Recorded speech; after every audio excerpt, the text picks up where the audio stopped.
Ngomong-ngomong Myanmar, apa kabar? Kudeta militer ini mau kemana dan siapa pemainnya? Yang jelas sebenarnya ini urusan negara tetangga. Dapurnya mereka, teritori mereka. Kita tidak usah cawe-cawe sebenarnya. Tapi sesungguhnya siapa sih yang selingkuh? Siapa sih yang salah di Myanmar? Siapa yang menegakkan haknya? Siapa yang terzolimi? Siapa yang diuntungkan? Itu saja yang kita bahas bagaimana. Sehingga arahnya adalah kita mengambil pelajaran bernegaranya. Junta militer di Myanmar adalah sejarah panjang militer di negara tersebut. Kediktatoran dan otoritarian lama mencengkram negara tersebut. Barat punya senjata yang namanya demokrasi untuk sebuah negara menjadi terbuka. Dan begitu terbuka, aset sumber daya alam atau letak strategisnya lebih mudah diambil mereka. Siapa itu mereka? Amerika dan globalis. Jadi ingat, terkadang atas nama demokrasi suatu negara bisa diambil haknya. Terkadang atas nama human right, dibungkusnya atas nama hak asasi manusia ala barat. Hak sebuah negara bebas jadi berada di bawah pemahaman itu. Hak asasi itu adil sesungguhnya hanya ada di bawah pemimpin yang adil. Jadi bukan disamaratakan barat adalah begini, timur adalah begini. Jadi human right jadi berbeda selama pemimpinnya tidak adil. Selama adil tidak ada yang namanya human right bermasalah.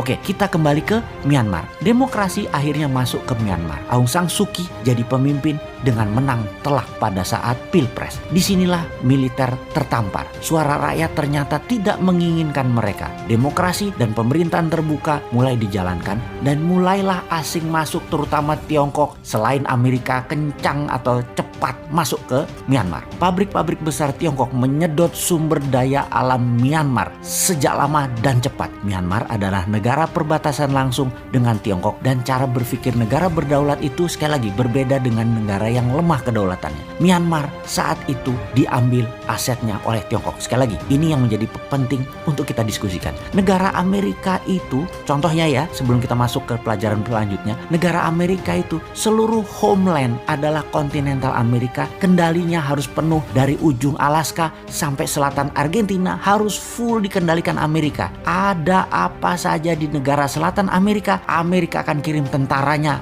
ratakan sampai balik lagi taat dengan Amerika. Demikian juga Rusia, demikian juga Tiongkok. Perbatasan negara dengan negara lain, negara tetangga tersebut harus patuh dan taat dikendalikan Tiongkok. Itu cara bernegara, negara berdaulat. Jadi Korea Utara itu dipelihara dalam tanda petik oleh Tiongkok. Seluruh negara berbatasan langsung semua dipikirkan apa yang bisa membuat kendali atas negara tersebut. Kekuatan, kelemahan, dan apa manfaat terbanyak buat Tiongkok dan bagaimana menaklukkannya. Kementerian Perang Tiongkok punya master plan-nya. Untuk Myanmar, gas alamnya gede banget. Tiongkok perlu, terutama Tiongkok di bagian tengah. Tarik pipa sampai Tiongkok panjang sudah dilakukan, sudah masuk ke tengah Tiongkok. Semua gas alam dari Myanmar. Militer Myanmar gerah. Nasionalisme mereka ditambah ego mereka tertohok-tohok melihat demokrasi mulai membuka dan mengeduk sumber daya alam Myanmar. Kudeta masuk ibu kota sudah dilakukan. Sekarang bakar pabrik-pabrik milik Tiongkok. Jadi mulai paham, Tiongkok, Amerika, globalis dihantam oleh militer